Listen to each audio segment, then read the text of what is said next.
Hello everyone. This is Brian with Zimco Survival. I'm back with another review for you guys today. This time, I'm going to be doing the Bushcraft Orange. It's exactly the same as the Bushcraft Black. So if you want to watch a one-stick fire and everything like that, go ahead and click on the link below. That's all in the Bushcraft Black video. This one's going to be pretty short and simple. Basically, I'm going to go over the specs with you guys. Then I'm going to go ahead and describe a little bit how this is made and why I believe the Bushcraft Blacks and the Bushcraft Oranges are about as good as a full tang knife. This one, I'm actually going to go over the sheath with you guys and a little bit why I don't personally like it at all. But, yep, pretty simple video. So let's go ahead and start off with the specs here. The Bushcraft Orange is a 4.2-inch blade with a 5-inch handle. The spine is a sharp 90-degree cut so that you can easily strike a ferro rod or do a scraping, anything like that. The spine is 1/8 of an inch thick, 3.2 mm I believe it is. The handle is made out of a really grippy kind of rubbery material, and it's kind of hard to describe, but if the handle does get wet, your hands don't feel like they're going to slip off of it, so I really like that. I haven't found any hot spots on these handles. I've used them for hours and hours and hours, and I haven't gotten any blistering or anything from using them, so that's a really good thing, and they're really comfortable in your hand. So that's one thing that I like about these knives. Although these are not true Scandi grind knives, because a Scandi grind knife, let me rephrase that. Moras are Scandi grind knives. Anyone who's used a Mora will be able to tell you that. But those of you who have used Moras before know that the Moras are pretty prone to waving, chipping, and rolling. This particular knife, I find, doesn't really do that, because it is actually a 1-degree secondary bevel right up along the edge. I find that it doesn't really affect the performance of its cutting, but it does make for a much more durable edge. Now, I doubt you'll ever be able to resharpen that 1-degree bevel, just because that would be a really difficult thing to do with a handheld sharpener. But until you have to really sharpen this quite a lot, you're not going to end up removing that little bevel, so I wouldn't worry about it too much. Overall opinions of these knives are that they're phenomenal. I would absolutely recommend getting them. But as far as the build quality goes, and that's what I find interesting on these knives, they are not a full tang knife. They go to about here. Okay? Oh, right about there.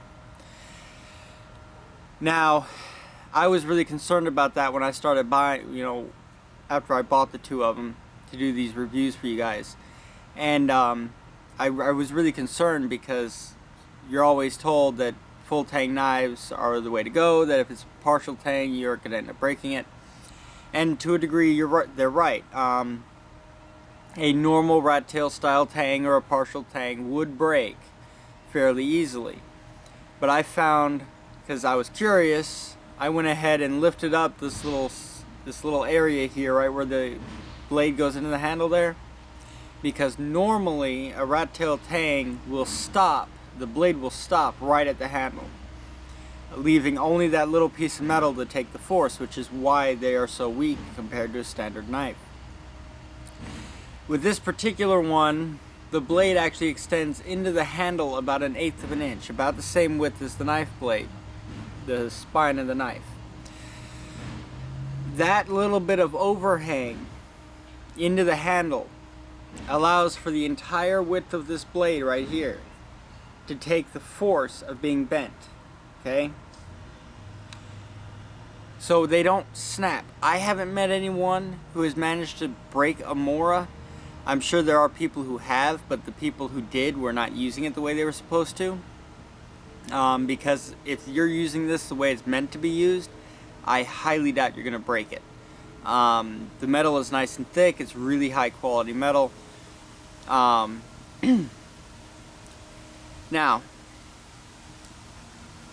the metal on this is 14C28, I believe. And then there's a variant 14C28N, which you're going to find on the Garberg. But this one is just your standard 14C28. Now, that is a really high quality stainless steel. It's a Sandvik stainless steel. It's phenomenal. I'm not worried that this is stainless steel at all. I don't feel like I'm really missing out on anything. Now, I went and I decided to use the Mora Bushcraft Black as my primary carry because I like the ability to strike a flint on the spine. Now this one is not high carbon steel, so you can't do that. But if that's something you don't want, where you don't care whether or not you can strike a flint on here, then it's really not going to matter. In fact, you gain more benefits out of the stainless steel than you will the high carbon. Let me explain. Stainless steel is much more rust resistant. That doesn't mean it's not gonna rust. It can, especially if you mistreat or abuse this knife. But as far as just everyday use, it's not gonna rust like you would a high carbon knife. You're not gonna have to oil this or anything like that. Stainless steel also tends to hold an edge longer because it's a harder type of steel. That also means that it tends to be more prone to chipping.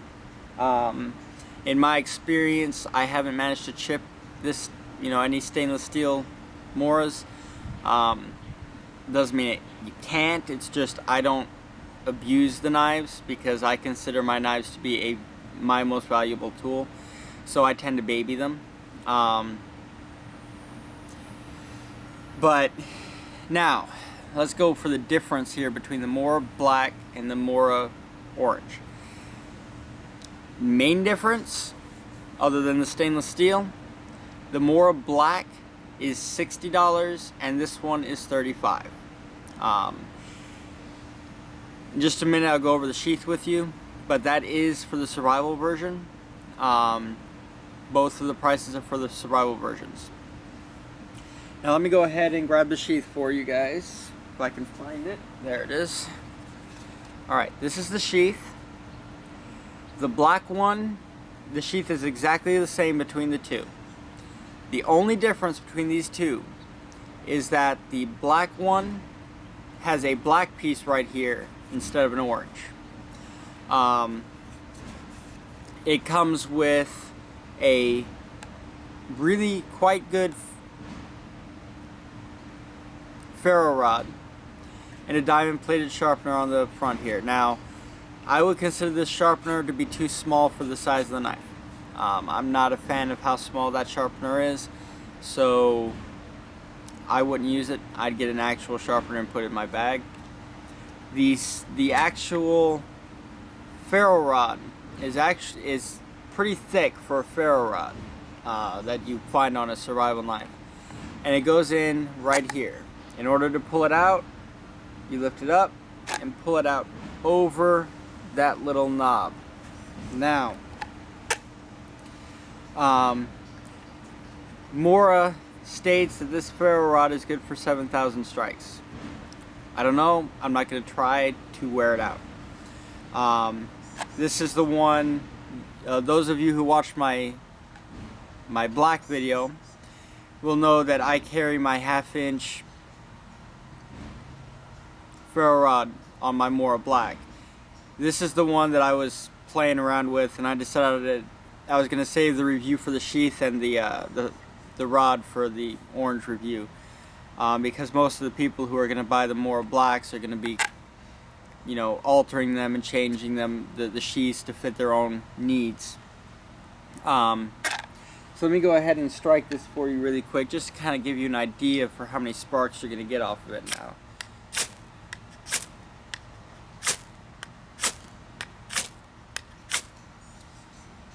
I think that's a pretty good example. That just gives you a kind of an idea for how many sparks you can look at getting off of this knife. The ferro rod, like I said, is perfectly fine. There's nothing wrong with it. I didn't take it off my sheath because it wasn't a good rod. I took it off my sheath because I prefer larger ones, and it gives me a longer stroke, gives me more sparks, hotter sparks, and a better ability to light tinder that isn't necessarily perfect. But this one, if you're just carrying this around as a general purpose kind of survival knife, then this is by far the best ferro rod I've ever seen in a survival knife package. The knife fits into the sheath just like this, pushes in. Now, this particular one doesn't have any wiggle, isn't coming out. The sheath that came with my black had a ton of wiggle and it would fall out all the time, which is probably the primary reason as to why I decided to change it. The belt loop, now here, this is the one that my wife decided to attach to hers. I decided to go ahead and give this to my wife. It comes with this one, and it comes with just a clip that clips onto your belt. I prefer the loops as well because it's just not going to come off. I don't have to worry about it popping off my belt or anything like that. I love the Bushcraft line. Both the orange and the black are both phenomenal knives. Now, like I said, if you're not concerned about the high carbon stain, the high carbon steel, definitely go with the orange. The handle being as bright as it is, I know it doesn't show up as real life color, but this thing is practically glow in the dark orange. And the benefit of that, I know it doesn't look cool, but the benefit of it being that orange is that you're not going to lose it. And that's a big thing out in the woods and everything, is putting your knife down when you get done, turning around, and now you can't find it. And you're not going to have an issue with this one. Overall rating, 5 out of 5. Definitely phenomenal knife. Highly recommend buying it. Like I said, this one was about $35 on Amazon. Very worth the money. In fact, I honestly think it's a steal at $35. I know most Moras fall down into the low 20s, even the teens. Some of them are even less than $10. But this is a knife that Mora made that is designed for bushcrafting. And for that purpose, you're going to have to pay more because it's a thicker blade, differently designed handle. But definitely spend the extra money and buy this. More than worth it. Like I said, I'm not going to do a one stick fire. I'm not going to baton with this. You can find all of that on my Bushcraft Black video. And if you're going to compare the two, I highly recommend you watch both videos anyway, before making your decision. But as always, thank you so much for your time. And if you like this video, please hit the like button and subscribe. Thank you so much, and please have a great day. Bye-bye.